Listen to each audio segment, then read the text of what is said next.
Halo, balik lagi sama Jatmiko Krisnatama dalam Ina Voice Podcast. Podcast that makes you getting better every day.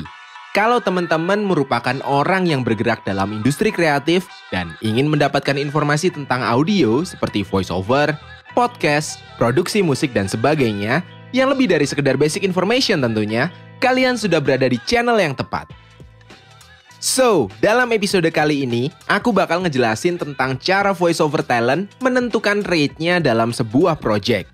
Aku akan mencoba membahas hal ini dengan cukup singkat, padat, dan jelas, biar teman-teman gak keganggu sama suaraku yang cempreng ini. Oke, sebelum ngejelasin tips untuk menentukan sebuah rate voiceover dalam sebuah project, aku mau bilang kenapa ini jadi hal yang penting untuk dibahas. Karena sampai saat ini banyak sekali voiceover talent yang sudah berada dalam industri dan bingung cara menentukan rate project yang proper untuk dirinya sendiri. Kebingungan ini cukup membuat industri voiceover gonjang-ganjing. Kenapa aku bilang kayak gitu? Gini, bayangin, dari banyaknya jumlah voiceover talent yang ada, tentu ini membuat persaingan dalam industri ini jadi cukup panas. Ada talent-talent yang sudah bermain cukup lama dan memiliki jam terbang yang cukup tinggi. Tapi ada juga talent-talent yang baru memulai karir dan belum memiliki cukup banyak portofolio. Teman-teman yang baru memulai karirnya sebagai voiceover talent gak jarang membuka banyak peluang untuk project yang masuk kepada dia dengan rate yang ditawarkan dengan cukup rendah. Dengan asumsi, dalam pikiran teman-teman voiceover talent yang baru memulai karir, ya bisa jadi portofolio. Gak jarang juga ada voiceover talent yang memberikan jasanya secara gratis. Dengan ungkapan, hitung-hitung, bantuin temen dan cari pengalaman.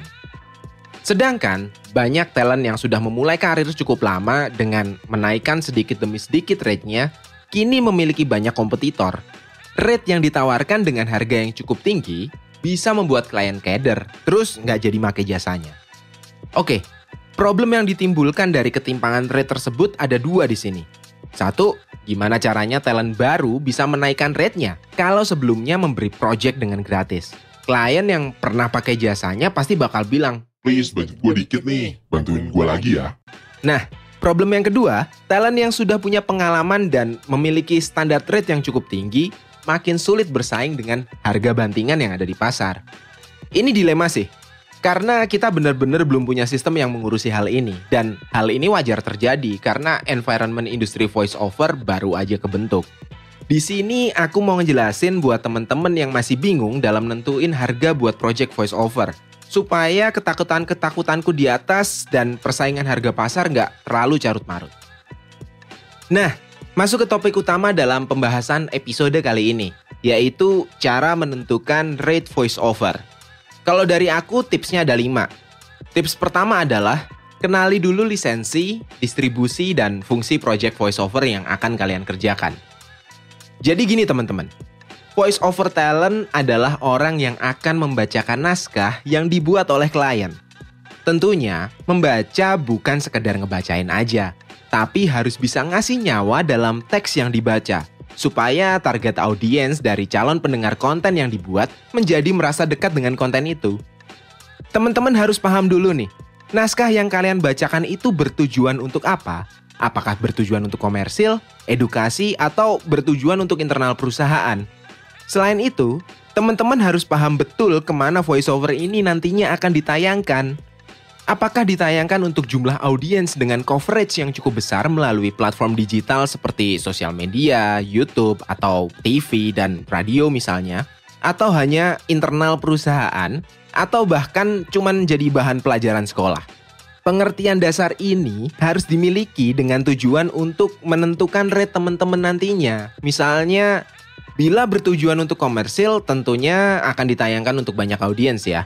Dan tentunya rate-nya pasti akan berbeda dengan pembuatan voice-over yang ditujukan untuk internal perusahaan seperti event ulang tahun perusahaan mungkin atau bahan pelajaran sekolahan misalnya. Oh iya, aku pernah ngebahas tentang lisensi voice-over secara lebih detail dalam tulisanku di blog Ina Voice dengan judul Lisensi Project yang Menentukan Rate Voice-over Talent. Kalian bisa baca blog itu ya, terus kalian bisa coba lebih mengerti mengenai lisensi apa aja yang ada dalam project voiceover. Linknya nanti aku taruh dalam deskripsi.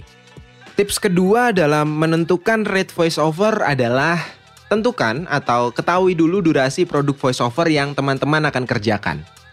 Jelas, durasi produk di sini bisa jadi faktor penting waktu teman-teman akan membacakan sebuah project voiceover.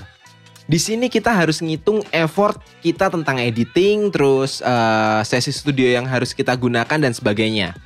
Tapi di sini aku juga mau jelasin bahwa kadang durasi yang panjang dalam sebuah project voiceover itu kerasa jauh lebih murah ketimbang teman-teman dapetin project yang sifatnya komersil. Gini, kalau kita ngomongin project komersil, pasti ditentukan sama durasi kanal distribusi yang akan menayangkan produk iklan yang kita buat. Misal, iklan kita akan tayang di TV. Maksimal durasi videonya paling 1 menit, dengan jumlah beberapa cut-down tambahan. Tapi mungkin harga sebuah iklan komersil di TV ini bisa jadi jauh lebih mahal daripada IVR 30 Prom.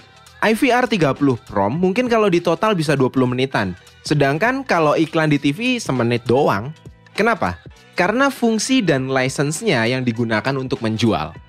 Jadi durasi harus benar-benar diperhatikan agar teman-teman bisa mengkalkulasi budget yang akan teman-teman keluarkan untuk membuat sebuah project voiceover. Teman-teman harus mikirin masalah sewa studio, bayar sound engineer, belum lagi waktu editing, beli kopi, cemilan, dan segala macam ya. Kalau teman-teman tanya, gimana sih caranya ngitung durasi voiceover? Jawabannya gampang. Ada yang namanya WPM Calculator atau Words per Minute Calculator. Kebetulan Inavoice sudah bikin tools itu di website kita, terus coba teman-teman masuk ke page tool yang ada di footer kita.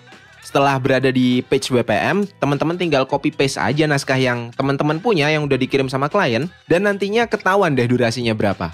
Itu tadi alasan kenapa durasi voiceover harus diperhatikan dalam penentuan rate voiceover project teman-teman. Terus masuk ke tips yang ketiga ya dalam cara menentukan rate voiceover. Kalau tips yang ketiga ini kita harus paham benar masalah durasi produksi atau berapa lama kita akan melakukan durasi dan berapa jumlah revisi yang diminta sama klien. Setelah kita udah tahu voiceover ini lisensinya apa atau akan tayang di mana kayak gitu. Kita tahu juga berapa durasi yang akan kita rekam atau durasi dari skrip yang diberikan sama si klien.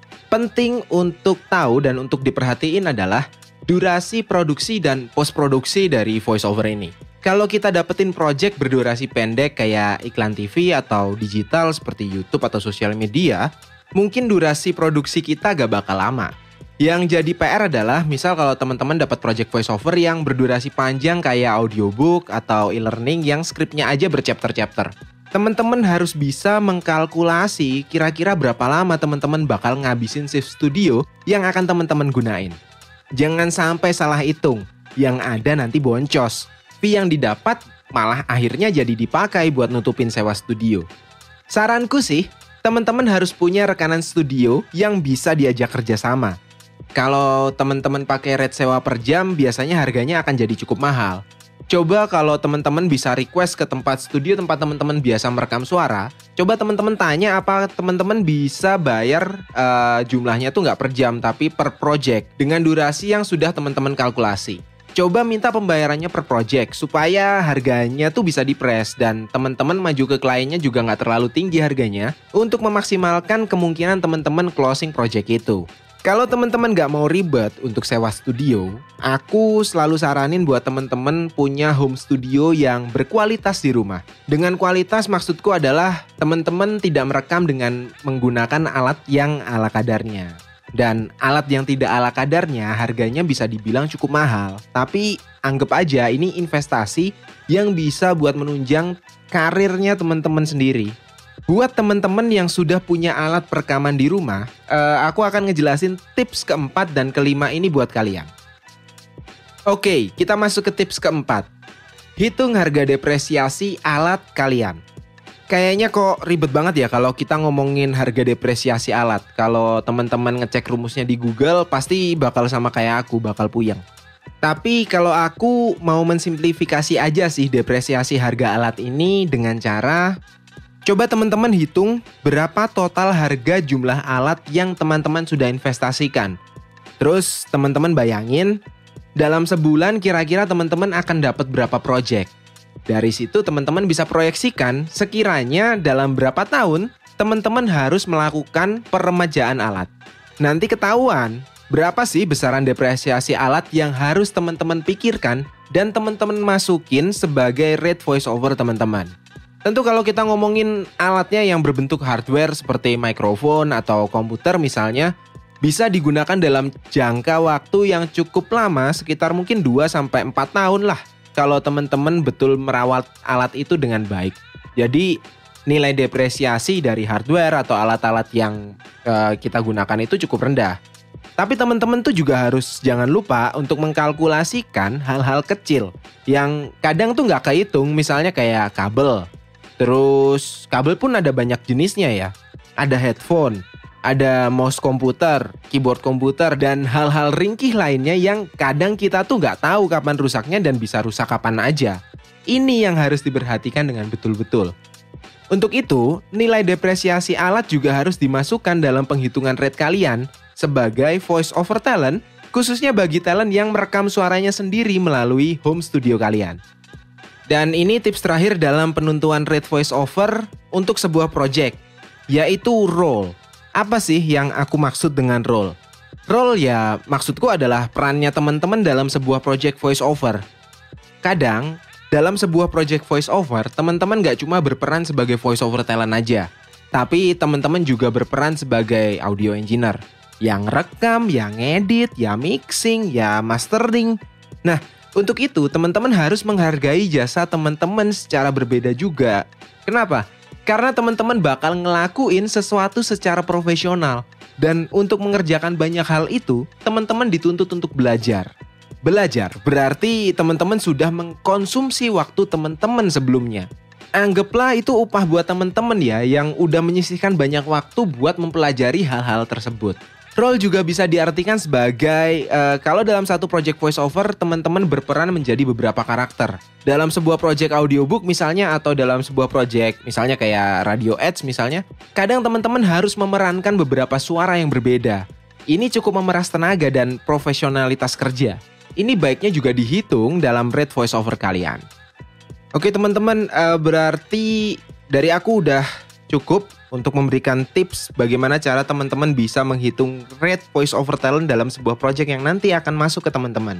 Dari aku tadi ada 5 tips.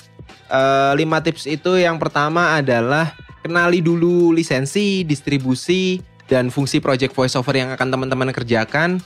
Terus teman-teman juga untuk yang kedua harus tahu dulu berapa durasi dari sebuah produk voice over yang akan teman-teman kerjakan. Dari durasi project yang tadi sudah kita bicarakan, teman-teman jadi tahu tips ketiga yaitu durasi produksi dan berapa jumlah revisi yang diminta sama klien. Terus yang tips yang keempat itu adalah hitung nilai atau depresiasi alat kalian. Dan yang kelima adalah tentukan juga role teman-teman dalam project voice over itu apa aja. Apakah cuma jadi voice over talent atau juga jadi audio engineer atau di dalam perekaman voice over itu teman-teman berperan menjadi beberapa karakter. Oke, segitu dulu podcast dari Ina Voice. Aku harap teman-teman dapat informasi yang lebih ya dari konten yang aku buat ini. Dan tentunya menjadi lebih baik setelah mendapat informasi dari podcast ini. Always remember, you deserve better.